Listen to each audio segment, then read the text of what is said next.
பிரியமானவர்களே, உலகின் நீதிபதியே எழுந்தருளும் என்கிறார் திருப்பாடலின் ஆசிரியர். யார் அந்த உலகின் நீதிபதி? நம் ஆண்டவர் இயேசு கிறிஸ்துவே உலகின் நீதிபதி. ஆமென். ஆமென்.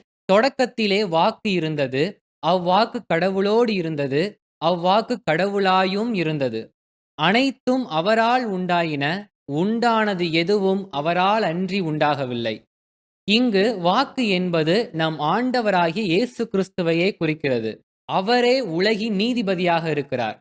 அவரவர் செய்த நன்மை தீமைகளுக்கு ஏற்ப நமது மரண நாளிலும் இறுதி நாளிலும் தீர்ப்பு வழங்கவிருப்பவர் நம் ஆண்டவர். பிரியமானவர்களே, ஆண்டவரையே நம்பியிருக்கும் மக்களையும் ஏழைகள், அனாதைகள், கைவிடப்பட்டவர்கள், விதவைகளையும் அடக்கி, ஒடுக்கி, கொடுமைப்படுத்தி, அடிமைப்படுத்துகிறவர்களை கண்டித்து, தண்டித்து